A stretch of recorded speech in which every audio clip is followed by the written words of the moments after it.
nous venons de quelque part, et j'aime bien la phrase de Sénèque qui dit que pour savoir où on va, il faut savoir d'où on vient. Donc vous voyez que c'est pas nouveau si je vous cite Sénèque. Donc du coup, qu'est-ce qui est intéressant, me semble-t-il? Découvrir les secrets de famille, vous allez voir pourquoi, parce que ça peut être extrêmement générateur de pathologies qu'on ne comprend pas.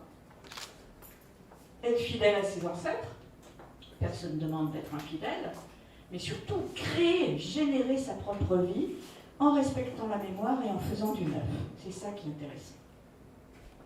Là, vous voyez que c'est très ancien cette histoire-là. Je vous ai mis 3 citations. Alors la première, c'est juste la Bible. Les pères ont mangé les raisins verts et les dents des fils en ont été agacés. Dans les textes sacrés, que ce soit la Bible ou d'autres textes sacrés, il y a des traces de transgénérationnel. Il y a la trace que les fautes commises par les ancêtres vont peser sur les descendants. Et c'est plus que signifié dans les textes sacrés.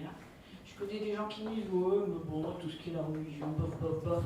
Je leur dis « Relisez les textes, lisez quelques textes sacrés, vous allez voir, il y a des bases de psychologie. C'est très subtil, même si ça ne nous oblige pas à croire en quelque chose, mais simplement sur le plan philosophique, intellectuel, c'est vraiment intéressant. La deuxième phrase que je vous ai mise, c'est Jung. Jung qui a ouvert la porte sur l'inconscient collectif.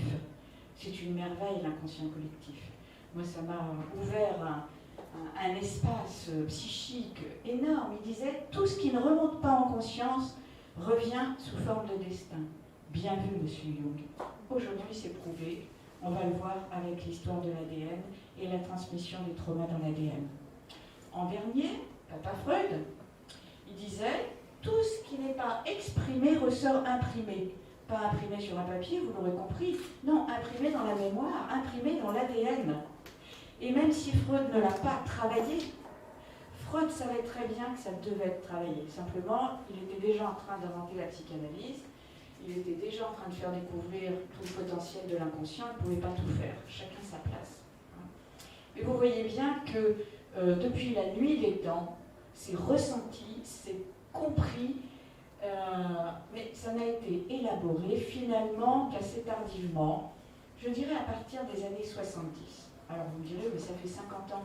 Oui, mais il y a le temps que ça passe de l'université et des chercheurs et des psys pour arriver au grand public et à cette conscience de l'héritage.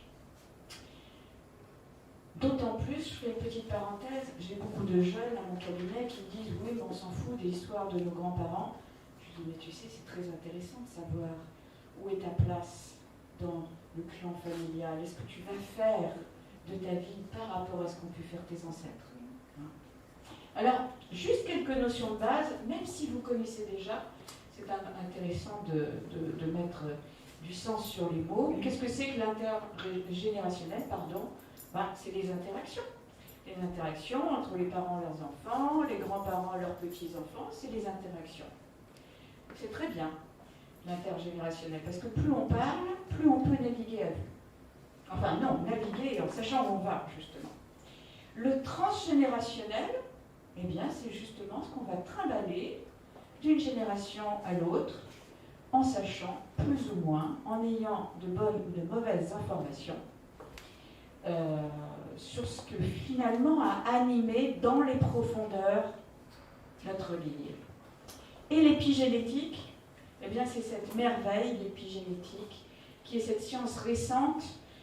Dans le grand public, on en parle depuis 10 ans environ. Vous avez dû en entendre parler depuis 10 ans. Voilà, c'est plus ancien que ça. Mais maintenant, c'est vraiment en train de devenir une science en tant que telle. Nous avons des neuro-épigénéticiens. Nous avons énormément de scientifiques qui sont des scientifiques de sciences dures qui travaillent maintenant sur l'épigénétique. Et on va voir à quel point ça peut être intéressant de combiner ce qui se passe dans la psyché et l'épigénétique en termes de sciences pures. Alors, c'est quoi? Épi, ça veut dire au-dessus.